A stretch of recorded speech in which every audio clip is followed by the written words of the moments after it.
What's up, everybody? It's your boy, the Kryptonian, saying here, and today I'm going to be bringing you another Naruto discussion. This time I'm going to be touching on how strong was Minato. Now, I really think that there's a huge misconception about how powerful Minato was.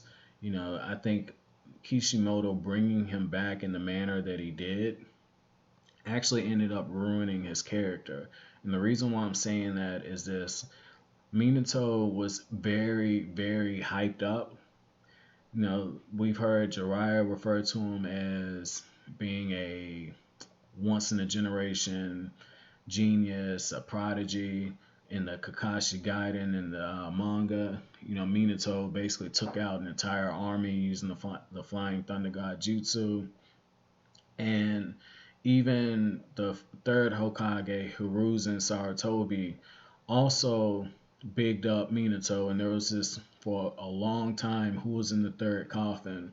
Was it Minato? And we always wondered, because Sarutobi was like, it can't be the third coffin, it can't come up. And we saw just how powerful a weakened version of Hashirama and Tobirama were.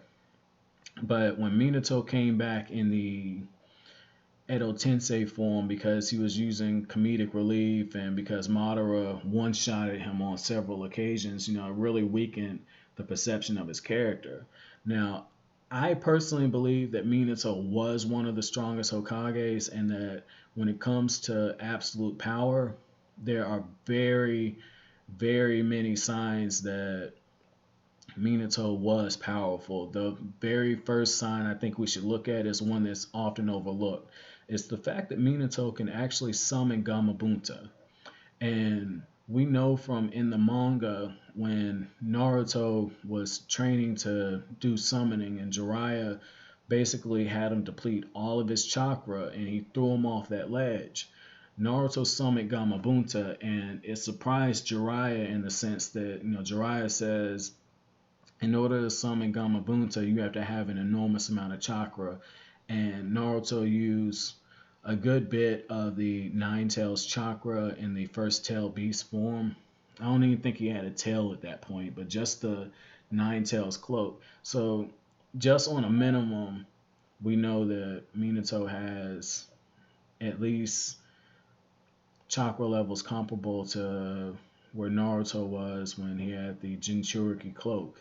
The other thing we have to look at is Minato's battle with Obito on the day that Naruto was born. Now, during that battle, there were several strengths of feat.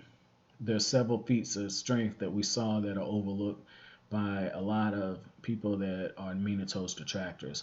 One of the things that is often overlooked is not only did Minato enter into combat and defeat Obito, but he was able to summon Gamabunta after he deflected a tail beast bomb beforehand and fought Obito.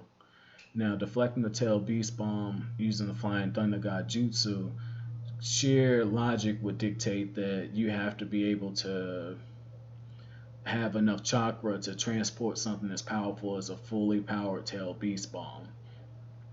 The other thing that we saw was when Minato transported the nine-tailed fox Kurama and Gamabunta, he took a very, very fatal blow, or what would have been a fatal blow, because I believe Minato would have stayed alive after he got penetrated by one of Kurama's claws, impaled by one of Kurama's claws, if he had gotten medical attention soon enough.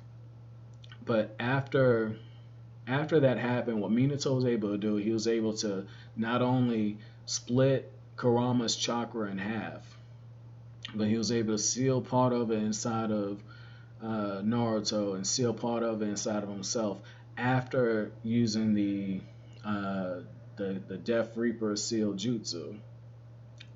So we've seen Minato use at a minimum 3 A rank or higher jutsus during that battle.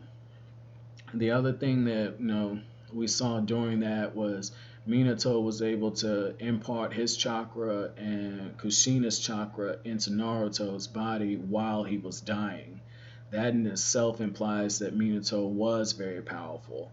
Now, again, looking over the stuff that we saw in other manga chapters where he took out different shinobi in the Kakashi Gaiden, we also saw Minato fight with A, and he was definitely in control when he fought A in the manga. Even though A was starting to figure out the different jutsu formulas and where Minato will pop up, Minato was able to get the surprise on not only A but Killer B. Now Killer B did react in a way that he would have ended up stabbing Minato potentially, but there's no guarantee because Minato was, pretty crafty when it comes to putting those different flying thunder god ceilings elsewhere. Who's to say Minato couldn't have stabbed Killer B and then teleported before B could have actually delivered a fatal blow? The other thing we saw is when Minato was reanimated as an Edo Tensei, he still was not brought back to full power.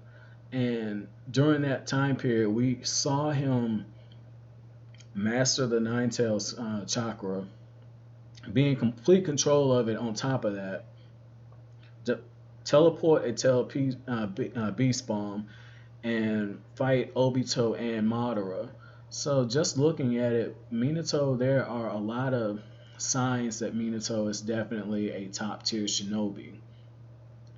But that's going to be it for this video, man. I don't have any much more to kind of touch on. I've done other videos on who's the strongest Hokage and ranking the Kages from 1 through 7. But if you have your own theories, please let me know. If you feel like there's something that I left out, please drop it in the comment section. I really think that this is a pretty interesting topic to cover because Minato, he has fans a lot like Itachi fans where they overstate his abilities. And I really feel like, he's a polarizing character, but at the same time, I feel like his detractors really undermine his accomplishments. And I think the reason why his accomplishments are undermined is in large part because of his fans.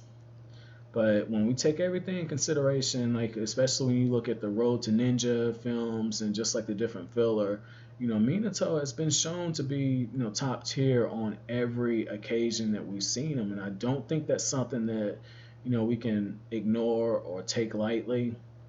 I know that a lot of people don't like using filler and don't like using the different movies to make these points, but, that's why I left it out. But thanks for watching.